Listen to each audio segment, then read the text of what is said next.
So just having versatility in your skills, that's when I picked up the camera because I'm like, all right, I'm a model. Like, why can't I just learn behind the camera? Just seeing how other people, how they move and how they act, like it makes you want to, become even better. Be like, oh, like I want to present myself that way. Yeah, like God's been there with me that whole time, and I found purpose. Everything just kept going my way. Welcome to the Just the Decision podcast, where we speak to our guests about the decisions they made in life, the good, the bad, the regrets, the decisions they're currently making, and the decisions they're going to make for the future. Subscribe, like, comment on the video, and don't forget to hit that notification bell. And remember, we're available on all streaming platforms. Today, we have the honor of having Jessica Rodriguez Hello, on the everyone. show. Hello. How are you? I'm good. How you doing, Jess? I'm good. I'm excited. I appreciate Can't wait you. to see, what we talk about today. Yeah, I appreciate you taking the time out of your busy, productive schedule to be on the podcast. Yes, of course. Cool. So we start with 2 questions. Your favorite dish Okay. and where from? Okay. My favorite dish, it has to be rice. Any rice dish, really. Okay. And that's just because I'm Dominican. Yeah. So Yellow rice or white rice? Yellow. Definitely yellow. Okay. Get some little egg salad in there. Put All some right. plátanos. Ketchup or no ketchup? No ketchup. Okay. Now that's crazy. Like, no ketchup. I've seen some people put ketchup on their yellow rice. Oh, I know. That's like a hurt to Dominican society. Like. Cool. Second question. Someone gives you a blank check. Any number you write on it is cash in the next day. It's going to be in your bank account. Okay. What's the first thing you're spending it on? The first thing I'm spending on, and is anything on there? Anything. Any number you want. So I definitely save a lot. So I'm going to be saving most of it. Okay. And investing that, if that's, in stocks and real estate, anything. Okay. I'll just, just invest in that. And then I guess the rest... Pay my bills. Pay my bills, and then just get whatever I want at that time. Like, cool. Well, what's something like that's in the back of your mind that you want to purchase? Like a right product? Now? Yeah. A TV. Okay. I'll definitely say like a bigger TV right now. Nice. I feel like I'm satisfied with what I got right now. Yeah. Is that for you wanting to buy a TV? Does that mean you're like an introvert homebody? Or I'm definitely turning into one. Like once I settled in, like to my new apartment, like. I'm just a homebody. Like, I'd rather just stay home, cook, watch my movies, just chill, read my Bible. Cool. Light some candles. Yes. Oh, yeah. You got to have the candles. I think we got a new customer. Oh, yeah. She was on your podcast. Yeah, she's episode 2. Yeah, I watched that. Yeah, cool. So now we're just going to get into the life decisions. One of your earliest decisions, let's say elementary school, like your mom's telling you not to do something and you did it anyway. What's one of your first decisions at an early age that you can recall? Definitely playing sports. Okay. Yeah. So growing up, older generation viewed sports as like, a man thing. Only guys should play this, only boys should play this. But me, like, just growing up, I just loved being outside. Like, I was that type of girl. Like, my 2 sisters would be in the house, but I'm outside just playing around, just playing with dirt, playing with anything, like outside with my imagination. So one huge decision was playing baseball. So that was my first sport. And I wanted to play baseball so bad because, I played with my cousins for fun, but I wanted to play like in a team and experience that. And my mom was just like, no, like one, it was for boys, but also it would be, I had church too. So my mom Jehovah's Witness. So, growing up, I had to go to church, twice a week, 3 times a week. So that would get in the way of that. But I like stood my ground and, of course, tears and everything, just like begging her, like, please, I just want to play. And then she allowed me to play with my little cousin on his team. Nice. How old were you when you first started playing baseball? I believe I was like 10. Okay. Well, not 10, like 8, 9, like 3rd grade, 4th grade, around there. Cool. And was your cousin the one that made you want to play baseball, or was there someone that I guess impacted you to want to play sports? I think really like my family is such a baseball family. Like, we're Dominicans, they're always watching baseball. My grandpa always did. So like growing up, it was so natural to me, to just play that sport because that's something that's so popular.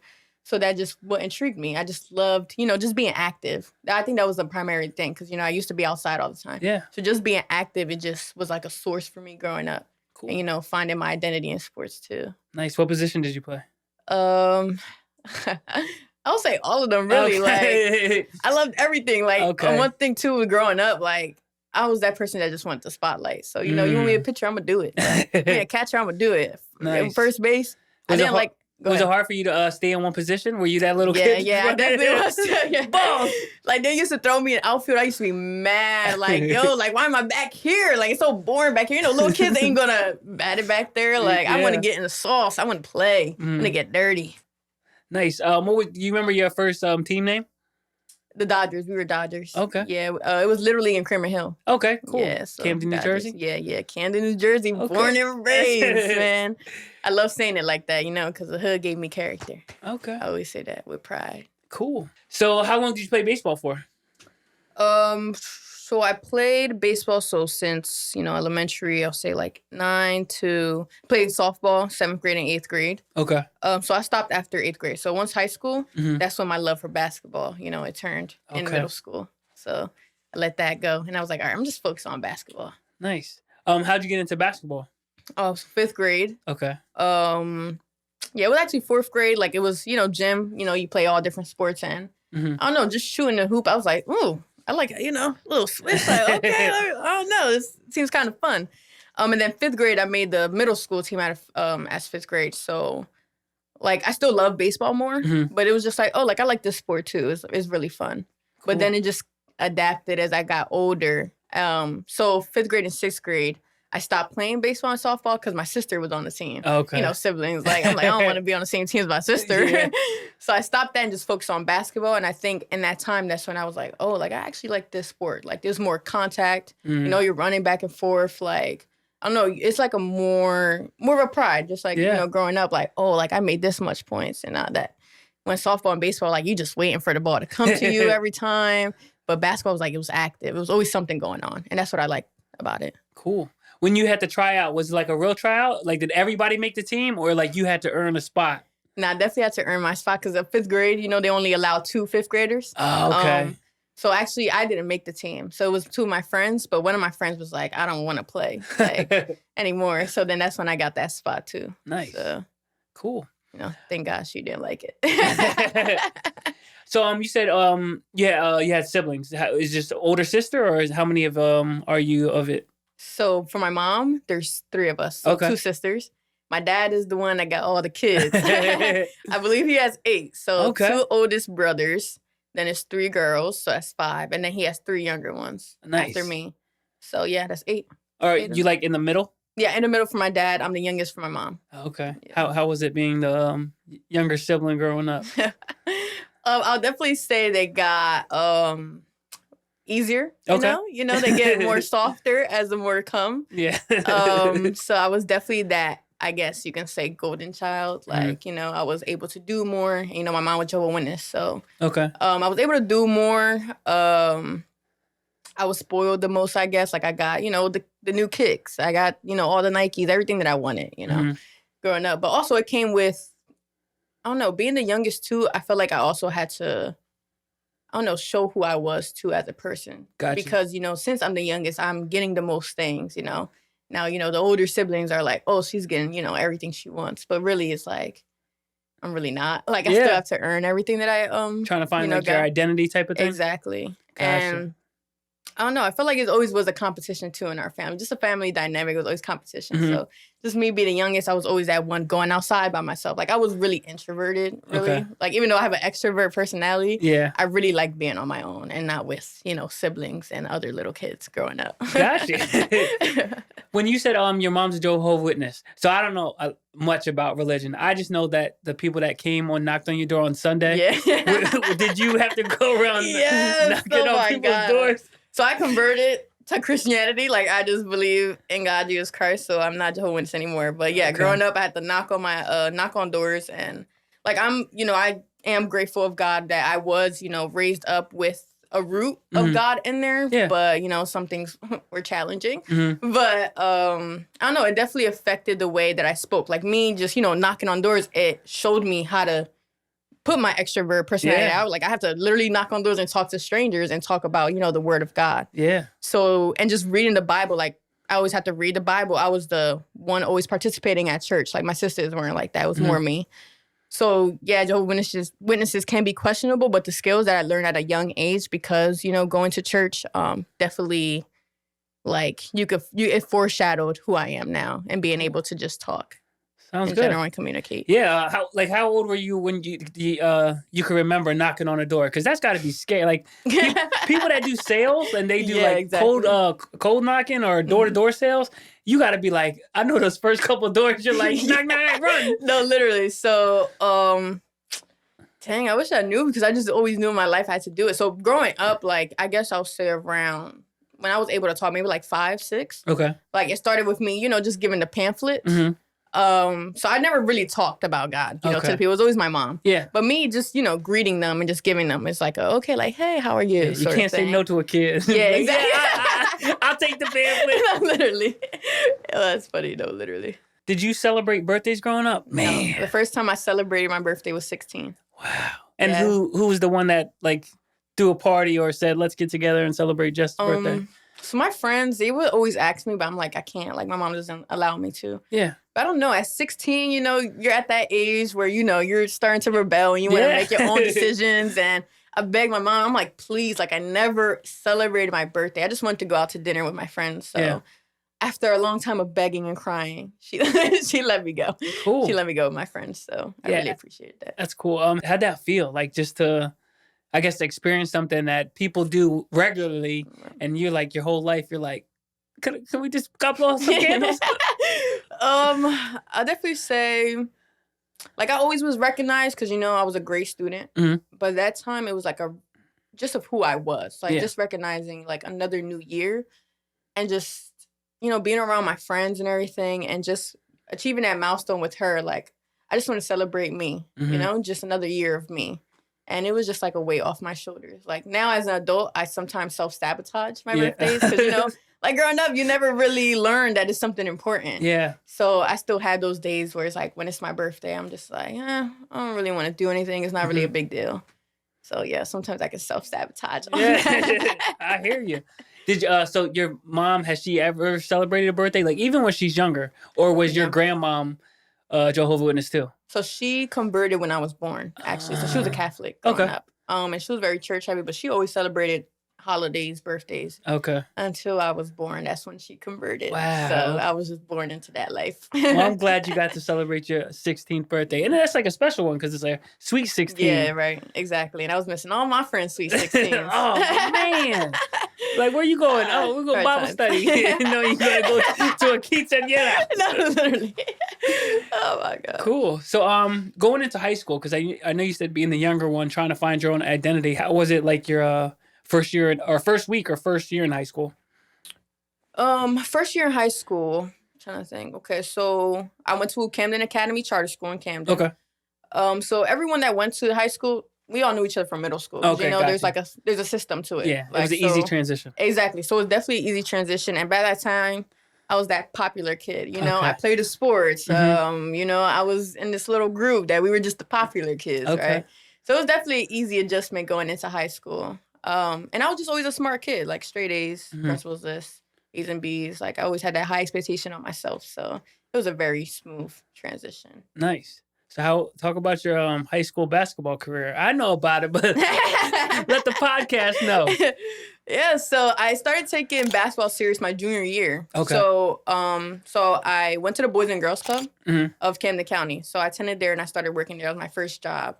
When I was like a sophomore going to junior year. Okay. The one near Camden High or? Not Camden High, near Wilson. Okay. East Camden. So since I had a job, I was making money. So I'm like I want to enhance my skills. Like, I want to get better. Like, I also had a goal was to make 1,000 points. Like, no girl ever did it in the school. So I'm like, I want to be the first. Like I said, like, I had those high expectations of myself. I always wanted to achieve. So I'm like, all right, nobody did it. Like, well, how hard can it be, really? Like, so by junior year, I had less. I think I had like about 250 points. Wow. That's it. Like, just 250 those 2 first years. So I started training over the summer and got a new trainer. And that 1 year I had like 300. So now I'm about like 500. I'm in that middle mark.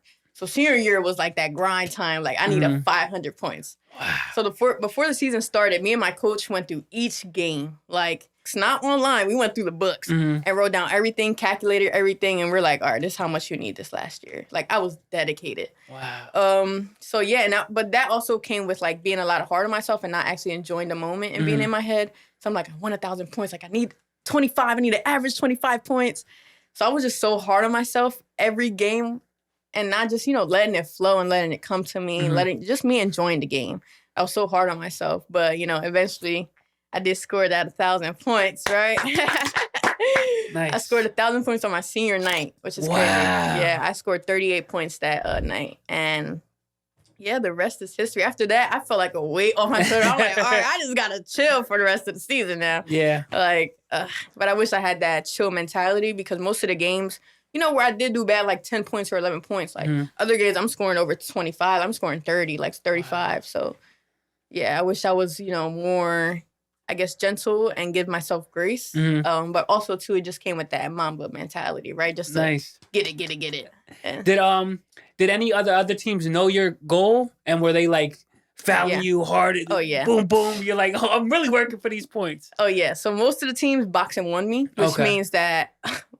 Basically, one person follows me the whole time. Wow. Like, literally the whole time. And and if that person leaves, there's 2 people on me. Wow. And that would be, like, almost every game. I hated it. Because I'm like, all right, man. A lot of teams, they do their research. And they're like, I'm the prime person making the points of the team. So, all they got to do is just have their best defender just follow me everywhere. Even if they on offense, they still follow me. So, yeah, it was definitely hard. But, like I said, I was that Mamba mentality. Like, I'm going to get it. Like, no matter what, I'm going to get it. Nice.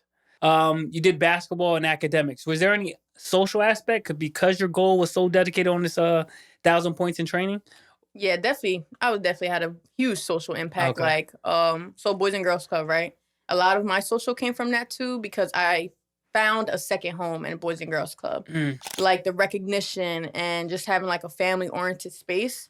Because, my family dynamic wasn't, just supportive in achievements and loving and caring. Yeah. Which, is just a generational thing. But, with the Boys and Girls Club, they gave me what I needed at that time as a teenager. Nice. So a lot of my social came from that. And also, too, at school, like I said, like, I was that popular kid. Yeah. I don't want to, gloat or anything. But, yeah, I was that popular kid. So, I knew everyone. I was just always...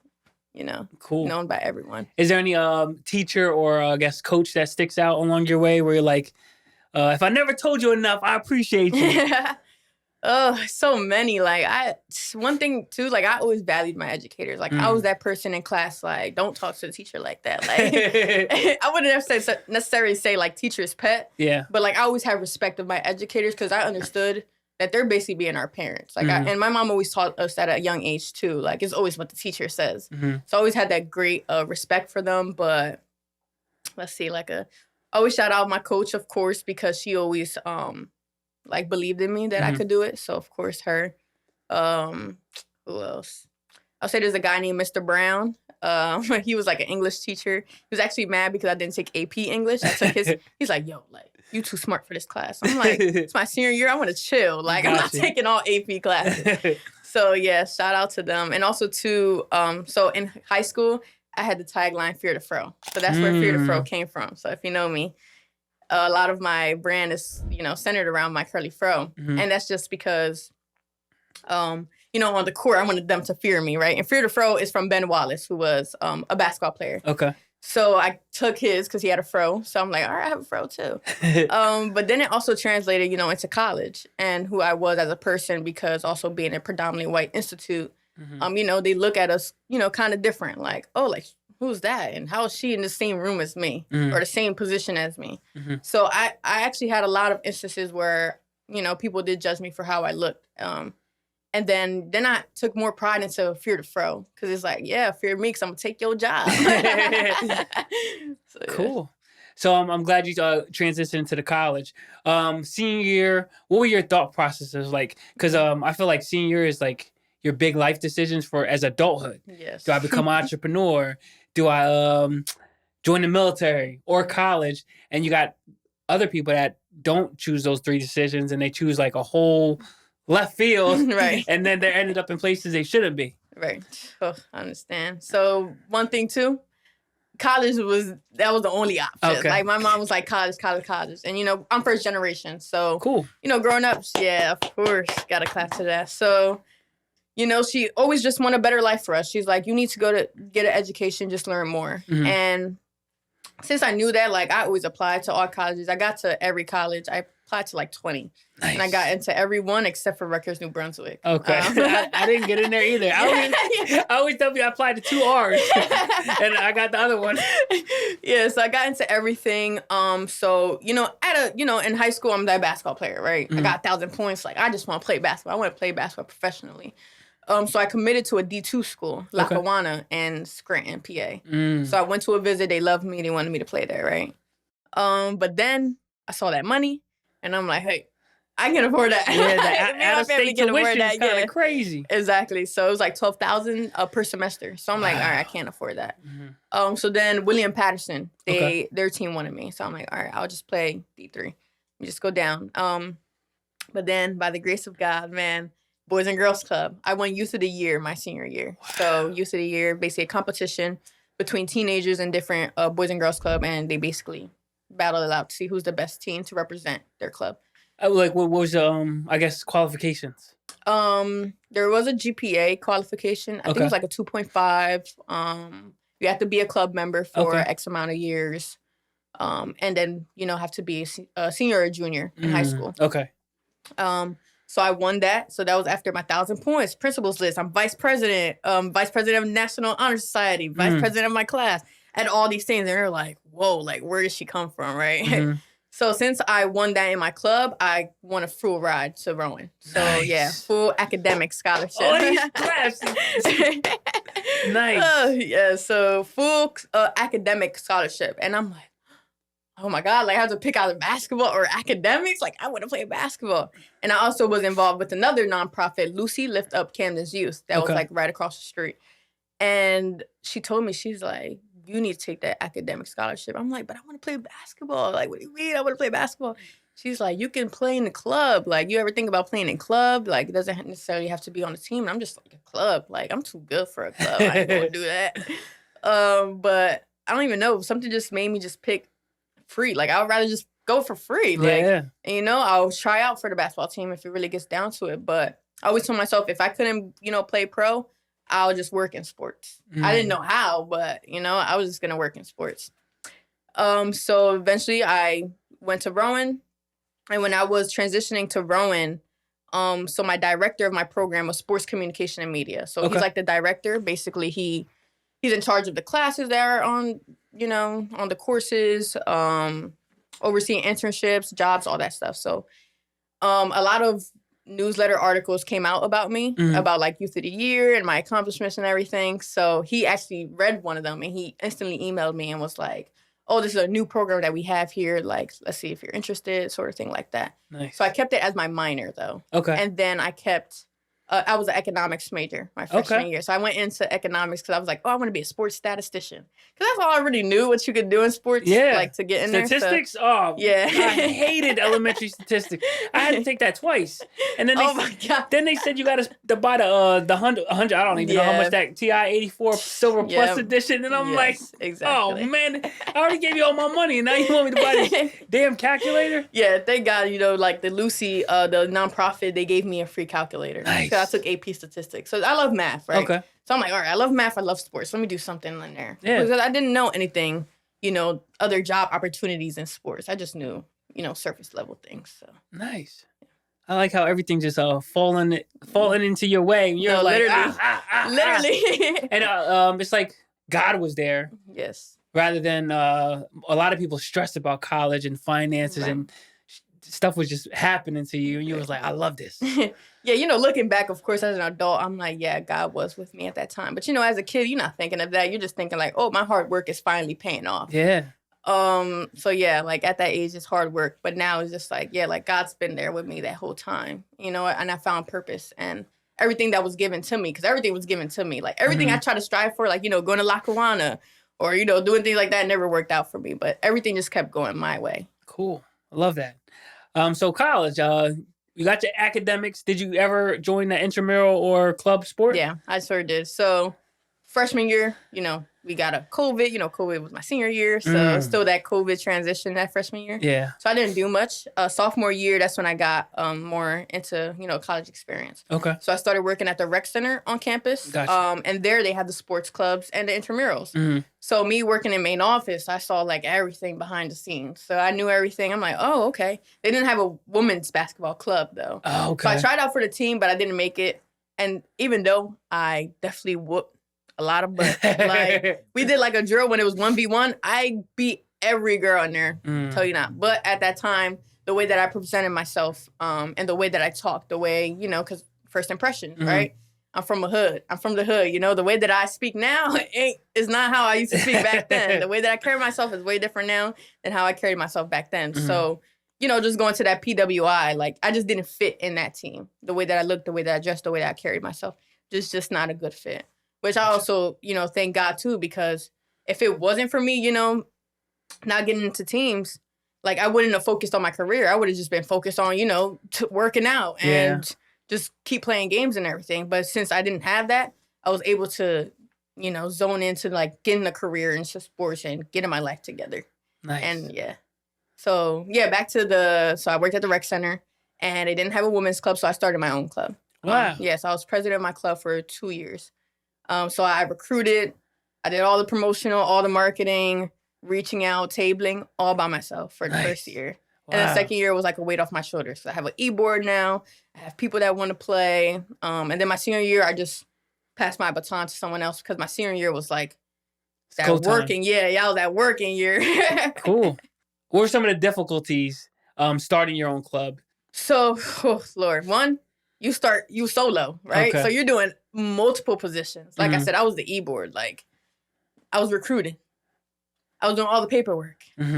I was a coach too. So, we didn't have a coach. So I had to be the coach and a player at the same time. Wow. So all the secretary stuff, all the financial things, me fundraising, all of the event planning, like it all fell on me to figure all that out. So that first year was a lot. But also, since I was doing everyone's role, it was so easy to designate other people and just tell them what to do. Gotcha. And also just developing skills in general. Because I'm a sophomore in college. I didn't know how to, start up my own club. Yeah. And now I have event planning on my skills. Now I have treasury. And I know how to fundraise money. I know how to file paperwork and do all that. So with that came, of course, a lot of work, but also gaining a lot from all that work too. Did you have an advisor?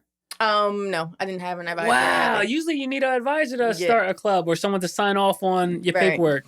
Yeah, so that time, I guess, since it was like new, I guess more the first year was more of like, can you do it? Right? And you showed them. Yeah, exactly. and people were giving me praise, of course, because, I worked at the rec center. So the people around me, they were like my advisors, right? Like the people who were my bosses. So my second year was more, I have an advisor. I have a coach now. Have a different e-board. So everything fell more into together that second year, and like I was able to relax a little bit more. Cool. Yeah. So we getting a senior of college. What were your feelings of getting to graduation, and then there's another step of life decisions of like, what's next? Because all I had to do was basically go to class, get good grades, and work, and there was no big challenges because you could learn and mess up as you go. Exactly. But in adulthood, it's like it's a little scary. It's a little scarier to mess up. Yeah. So by senior year, I had multiple internships. So since sophomore year, there's a lot of people that don't do it. Like people wait until they graduate with their degree to start working in the field that they want to do, which is not what college is for. Like college is for you to be a sponge, to get as much skills, to get much experience as you can, to meet as much people. And also the education is more to know the terminology in your field and to network into the people that do work in what you're studying.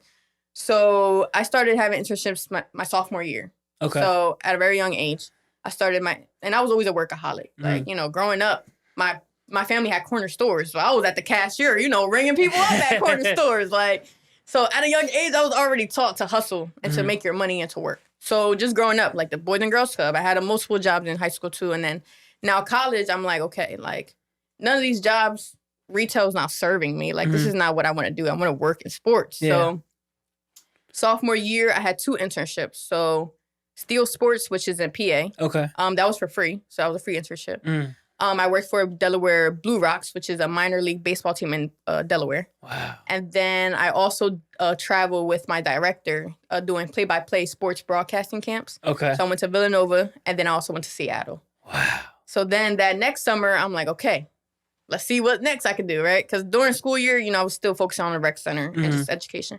Next summer, I got in a car accident. Wow. So, yeah, almost lost my life there, but thank God he saved me. I'm glad you're still around. Right?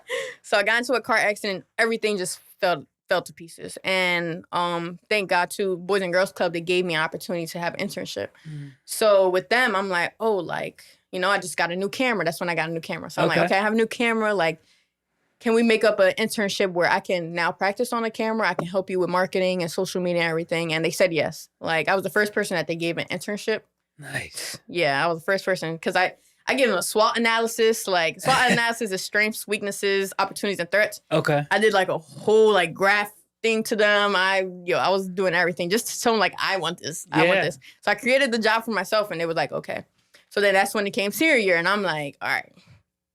I went right to my director. I'm like, it's my last year. I want a job when I graduate. Like, that's my main job. My main purpose right now in this senior year, just get jobs that will make me even have a better job when I graduate. So we had a meeting, and we listed what we wanted to do, like just the options. And some of the options were Delaware Bluecoats, helping out with the athletics team, helping him out and sort of things like that. And then... So also in school, too, they have Pizza with the Pros, which is a networking event. Okay. Every Monday, they'll bring in someone from in the sports field to come and talk. Okay. And then that's your opportunity to meet, network, speak to them, things like that. So sophomore year and junior year, I went to, like, as much as I could, but more centered around basketball. Okay. But senior year, I went to be more intentional. So... I like that word. Right, be more intentional, yes. Because some people, they just go and just be like, oh, can I get a job? One thing... Two, sidetrack.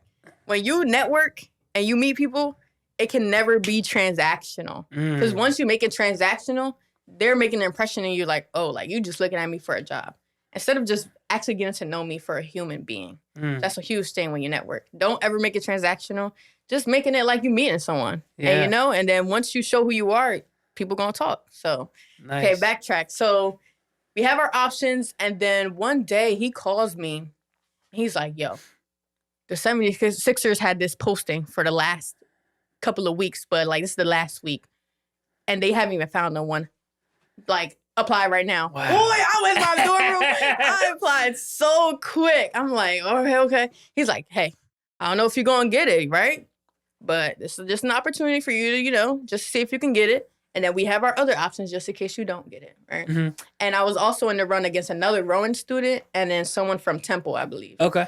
So, a lot of interns from the 76ers, they come from Temple, the PA schools, Temple, Drexel, Villanova, all those. So Rowan was like, they're getting their foot in the door with this program, this new program. Okay. So I went through the first interview, went through the second interview, and then the third interview was just out of nowhere. Wow. Like, they just got me out of nowhere. And they just interviewed me on the spot. Like, that's what they do, too. Like, once you pass that first one, they're just going to call you. If you don't pick up, you're done. Well, so it was in person. It was phone calls. Yeah, it was phone. The first one, was Zoom. So that was like a natural, just to get to know each other. Yeah. Second one was just boom, call. And it's like someone hired. Wow. Just out of nowhere, right? I was at my job, and I just got it, and I'm like, all right. And then the third one is like, boom, out of nowhere. Like, if you don't pick up, like, you're done. And that's crazy because you see all these scam likely calls. So you're like, do I really want to answer this? But he was 215. Yeah, no, literally. If it's a PA, I don't even care. I'm just picking up just in case. So then the third one, he like asked me a question, and he was like very like mellow with it, like I didn't get the job or whatever. But then he was like, well, we loved you. You're hired. And I'm like, what? I'm like, you're serious? It was just a crazy moment for me because also, too, with winning Youth of the Year and as a senior, I had the opportunity to be behind the scenes in the 76ers. So they gave me free tickets. Nice. And I was able to be in the captain's huddle, which means before the game, they get the two captains, they handshake, and I'm just in there cheesing and just handshaking them, too. So that was actually the moment when I knew I wanted to work in sports. Like, I seen all the behind the scenes. I saw how quick everything was. And just being on, the court, it was just like it was like an adrenaline, like, oh, I want to be here. Yeah. So then getting that call 4 years later, like, oh, I got the job. It was like a 360 moment for me. And I'm like, oh my God, like I did it. Like, nice. This is what I've been doing all my life is to get here in this place. Yeah. And it didn't stop from there. Cool. All the internships and jobs you had, what are some things that you took away from those things that you apply to yourself today? I always tell everyone communication, Mm. because communication can be everything. It's so broad. Mm-hmm. But communication is what gets you to get to know people and to network. Also in your jobs, especially in sports, like you always have to talk to someone. Yeah. And if you cannot talk to someone and make them feel good, you're not going to have like a good reputation about yourself. Mm. And that was one thing too. Like one thing my director told me is that I'm profitable in my look, right? Because there's not a lot of people that look like me. Yeah. You know, so it's so easy for people to, you know, be like, oh, look at this person. Because it's like, oh, like we never had someone, you know, Dominican and curly hair in the sports realm. Actually, there isn't no one like that. Mm. So it was so easy for me. I mean, for them to like, you know, market me and have, you know, people have good word. And that was another thing. Me being so great in school and classes. I was the one in the front. Like I was the only person talking in class, you know? So that communication too with just my professors and just people in that realm, like just gave me a good reputation. And then, you know, I had a 3.7 GPA, right? Sure. So that, yeah, so that just got me too in the door too. And then, yeah, just communication. That's like the huge part. And then just being able to have versatility. That's a huge thing. Like versatility in your skills. No one's going to just hire you if you just know the roster of the team. I always tell people that. You can be a fan of sport, but that would never get you to work in sport. Because working in sports is a whole different realm. You can't even enjoy the game because you're working. So just having versatility in your skills. That's when I picked up the camera because I'm like, all right, I'm a model. Like, why can't I just learn behind the camera? Mm-hmm. But I didn't think that it would help me in my job position now because that's what I do. I do marketing. So it's like I can take pictures. I can do social media things. Yeah, just all those different things. Versatility is a huge one too. Yeah, I like when you said communication because at Rowan, the one class I took in the communications building, it was nonverbal communication. Oh, wow. So it was like, is that like writing? No, it's your body language. Oh, so wow, you said good. Talking to people is good, but also if I'm talking to you like this and saying, "Did you have a good day today?" Right. You're like, well, "Why is this arms crossed like this?" Or if I'm like, "Yeah, Jess, so tell me how about your day yesterday?" So looking at someone, your body posture. Yes, that's actually really good. So too. That was one of my favorite classes where it's like, oh, like, watch how you like you said, present yourself. Right. While you're communicating. No, that's actually a great one too. Yeah. Like you said, like I said earlier, like the way that I presented myself is way different than how I present myself now. Yeah. And that's a great class too. I always tell people who, you know, come from low income communities or, you know, are of color. I don't really like saying that. Mm-hmm. But to be in a PWI just like broadens your mind. Like it's like, okay, like there's more to this life. And the way you know that I learned is not, you know, and it just gives you a step. And like, okay, like the way that I present myself, okay, maybe I shouldn't, you know, curse a lot, you know? Maybe I shouldn't be wearing what I'm wearing to a networking event. And just seeing how other people, you know, how they move and how they act, like it makes you want to, you know, become even better and be like, oh, like I want to present myself that way. Yeah. It's like a high expectation for yourself. When you say getting out of your comfort zone, you're learning new things. Mm-hmm. When I joined Psi Sigma Phi, I went up to Rutgers and there's a big Indian population there. Mm-hmm. And I went to one of my line brothers' houses. He never had a bed since college. Oh, wow. So he slept on the floor. Everybody in his family slept on the floor. So sleeping on the floor for the first time, it was like, this is different. Right. And it's like... But he was still sleeping on the floor? No, his first bed was his freshman year of college. Okay. So it was like different going to his house when he went home on the weekends and it was like, there's no bed here. I did not know they like bed in like India. Like he would go back to India. No. Oh, like New in Jersey. USA. In New Jersey. College was his first bed. But I'm saying, like, when he went back home, was his home back? I don't know if he ever went to India. Oh, okay. But it's just like in his household, they didn't have beds. Yep. Wow. That was one of the interesting things about learning about different cultures. Right. His mom made a banging tea. A banging chai tea. Yep. Career-wise, in marketing, what are you doing now? So I am executive operations and marketing assistant. Okay. That's the huge word. Yeah. So basically, I'm my boss's assistant. So I help him with the operational things. So little things like, oh, he needs a flight. I'll purchase his flight. If he just needs me to contact someone, I'm like a little agent. Mm-hmm. So just recently, yesterday. So there's always something different every day. That's one thing I love about my job. Yeah. I would never know what my day looks like, really. So yesterday, we have this one client where he's injured. So he's been injured. He torn his ACL when he was, but he was like a huge, like he's a big 7 foot, like really great. So after tearing his ACL and everything, now it's our turn to house him and, basically be his family. Okay. And like, cause he's from Africa. So, well, he likes to say Nigeria. So he's from Nigeria. So, his family's currently in UK. So he's like a foreigner over here. So we have to take care of his housing, his food, transportation, everything. So he got sent back from the G League after getting drafted because he's still like mentally injured. Okay. So recently, yesterday, I had to call someone else. So there's a V League. Okay. So the NBA. Yep. Then there's an NBA G League, and there's a V League that's under that. And so I got on the phone with him and just talked to him about like transportation, how he's gonna get there, and just talking about his decisions and things like that. So that's like a example of what I do. But yeah, it's really like operational things. So a lot of the marketing part is the a lot part. Okay. So I do the agency's Instagram. I help out with partners social media. So not even Instagram. We have Facebook, X, which is Twitter. Yeah. LinkedIn, TikTok, Instagram. I started all of that. Right. Wow. Yeah. So he just had Instagram. Okay. And we had about, I think like 800 or 700 followers. And now we're almost at 1,000. Wow. And we just started 2 months. So yeah. Right? Nice. So it's going up. So I do that, do the partners social media. I also communicate with our clients to see what can they do with their brand to like help their followers and just help them create a brand. And then every Sunday I do like a weekly wrap up. So I take note of every social media, like a dashboard. Okay. We have activity dashboard that has our engagement, has our followers, has our interactions, everything. And we just measure it every week and every month. And we measure it. We have goals. We try to meet those goals.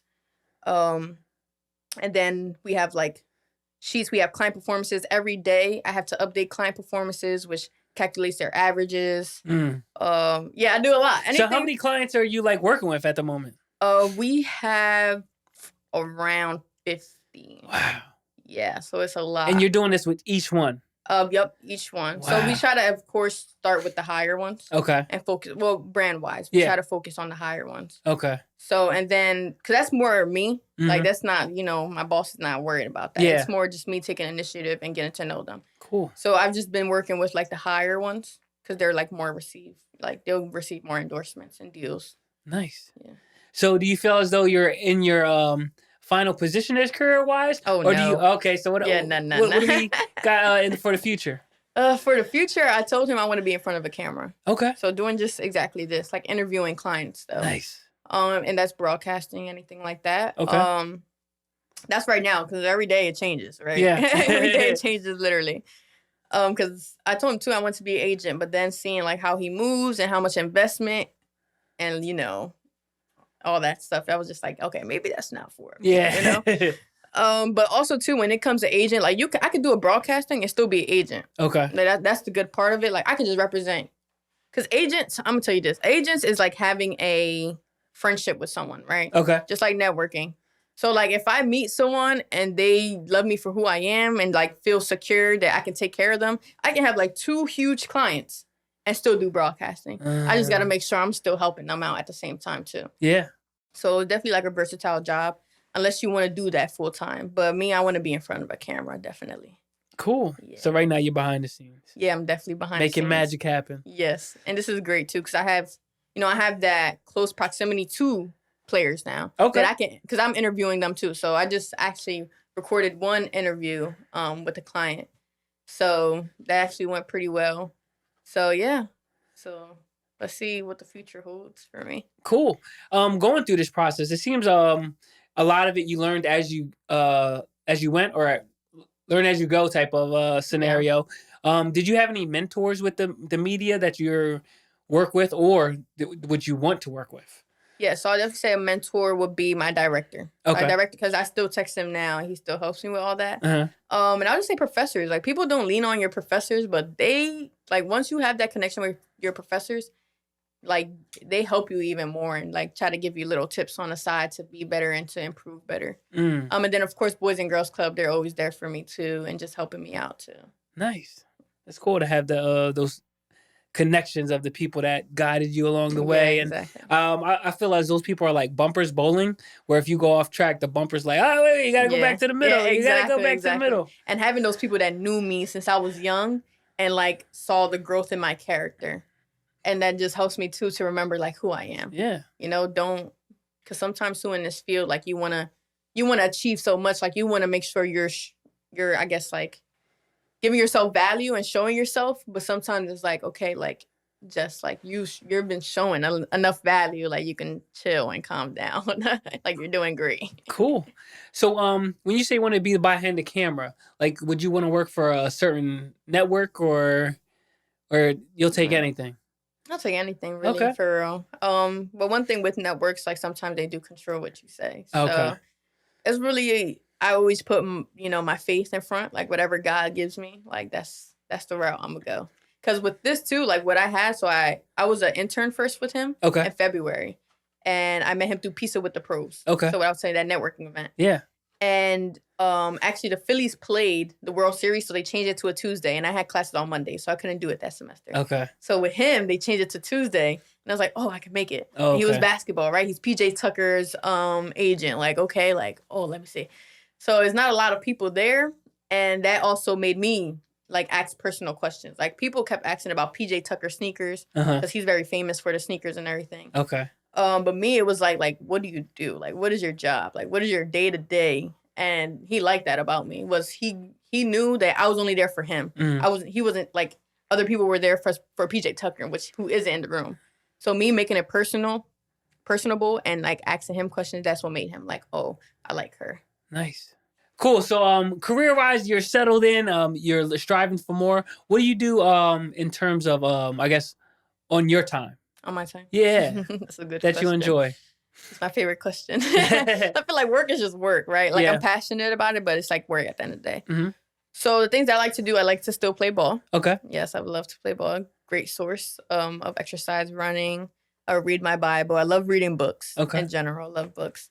Watching movies, hanging out with friends. Yoga. I love just meditating and just yoga. Nice.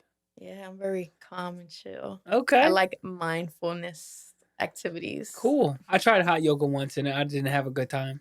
I should try regular yoga before I tried hot yoga.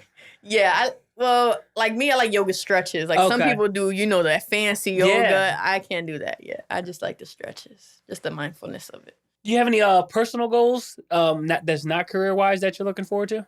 Of course, increasing in faith and just being more loving and more compassionate onto people, and just being that light in this world, of course. Cool. And then next year I do want to move more into the city. So Nice. that's like my next goal. Okay. Is to move into the city. Cool.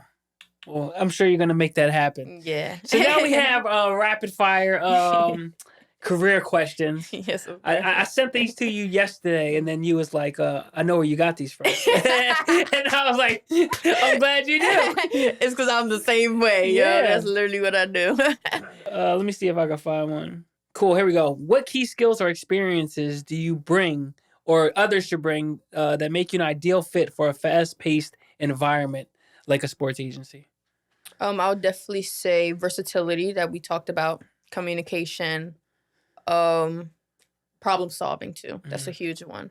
Because a lot of my job too is like, he just gives me something like figure it out, right? And which we learn too, we got to figure it out.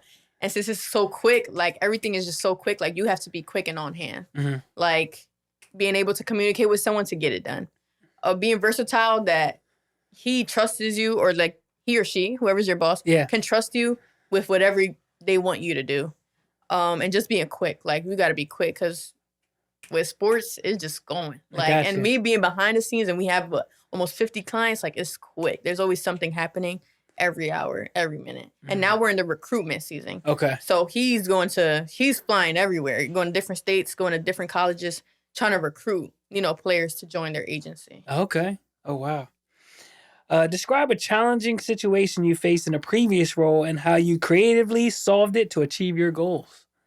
So a couple weeks back, like a month ago, we had a new client that was flying in. So on those 2 weeks, my boss needed help with like transportation and getting them to and from different places. So since he needed help, he didn't want to, invest thousands of dollars on Uber. So what I had to do was, take initiative and be that Uber for the 2 weeks. So just traveling them.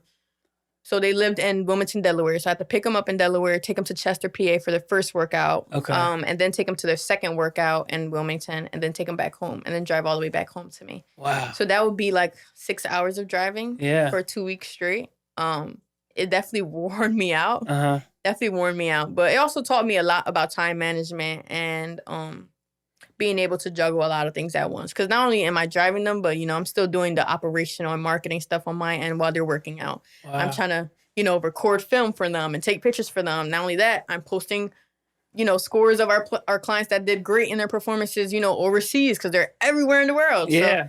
So there's one in Taiwan that usually his games are done early in the morning, or in Australia, his is done at 8 in the morning our time. Wow. And then we have some, G leagues that are done at like 12 a.m. at 1 a.m. But now we have an intern that helps me out with that. So. Nice.